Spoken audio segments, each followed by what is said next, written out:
Hey y'all, I'm James Wright. Welcome to my shop. I am about to start a new project, which is a dresser for my wife. She's been asking for one for a while now, and I'm finally getting around to being able to put it together. It's all going to be out of white oak, and I'm going to be doing a several part series on the actual build process. I'm expecting it to take me about another 3 months in order to complete it. It is a fairly large project, especially with hand tools, but we're ready to get going. I wanted to show you the project that I'm doing and give you a quick walk around before we get started. So here we have the dresser. Quick design that I've drawn up. It's going to be somewhat of a mission style, but with my own little ideas. It's going to have 3 ranks of main full-size drawers, and at the top, the 4th rank will be split, and so there'll be several small drawers that are each 10 3/4 inches wide. The whole thing will be 3 foot tall, 4'6" wide, and 18 inches deep. It'll be a fairly simple structure, 100% white oak, solid wood. Even the drawer bottoms will be made from solid white oak.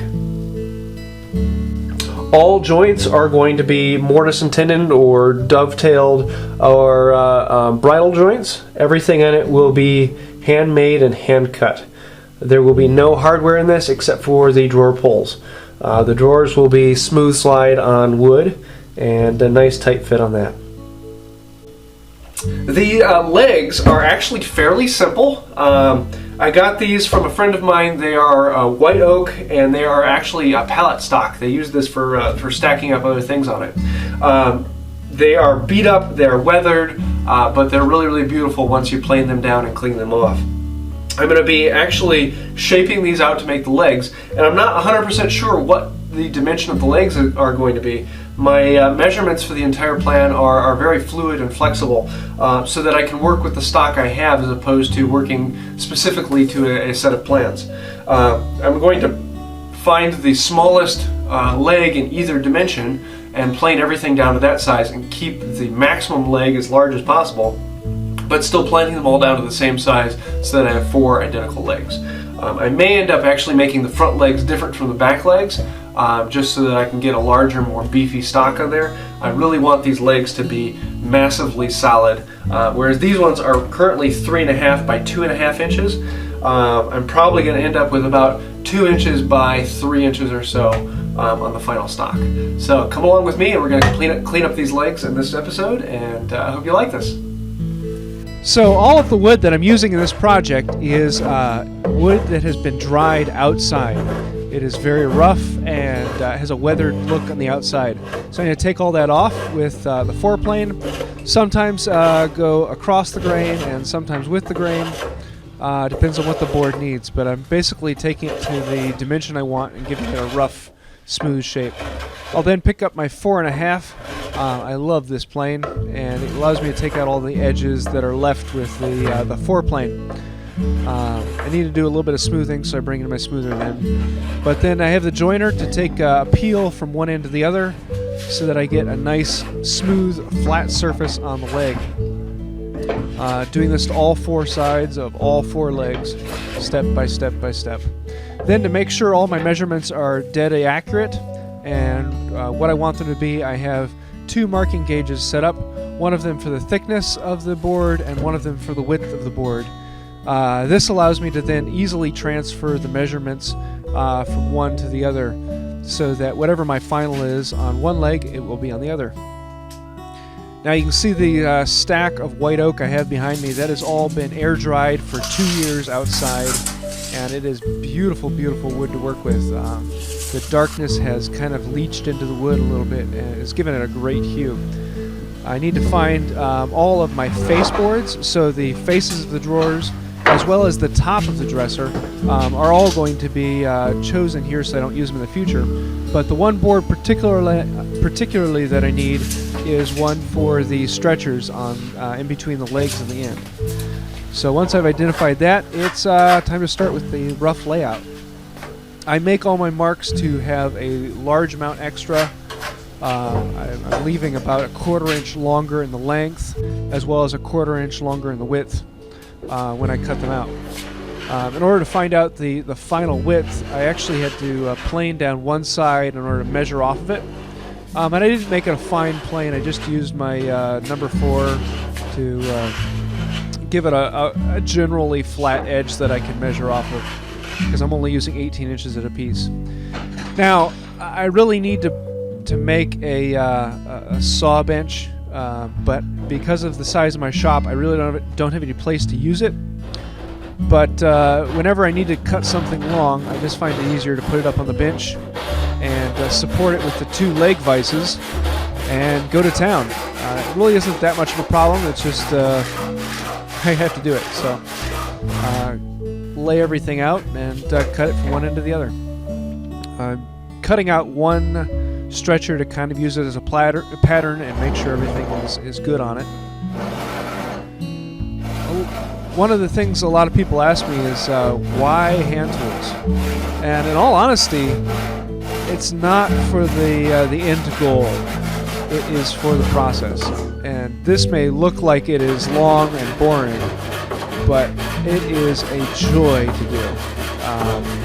And I love it. So that's why I use hand tools. So now the long cut, cutting the board from one end to the other at about 4 1/4 inches, making the other 3 stretcher blanks. Once I have it cut all the way out, then I can lop off that piece and cut out my stretchers to length. So more cutting.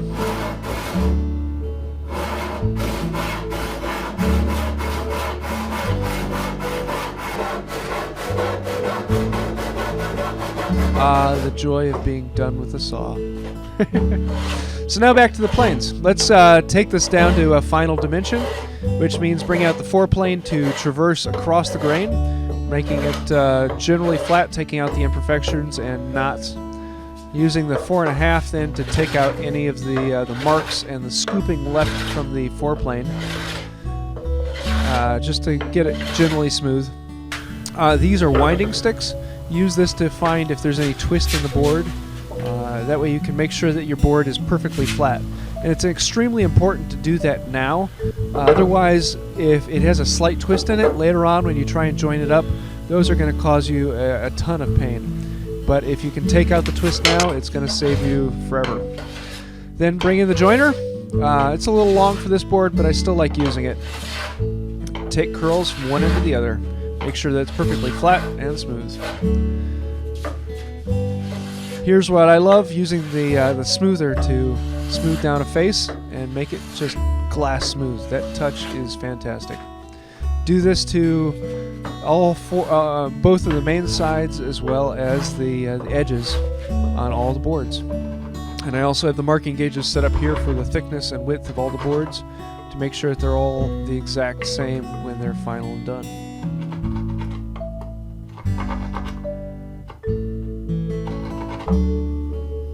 So there is part 1 of my dresser build. I didn't get quite as much done as I had wanted to at this point, but not bad. I'm going to be trying to put out one of these every 2 weeks or so. So if you follow along, then you'll see how the progress rolls through it. And eventually they'll all be put into a playlist so you can watch them all in order. I'm guessing this whole playlist will be somewhere around 3 or 4 hours long. So if you want to watch that, fantastic.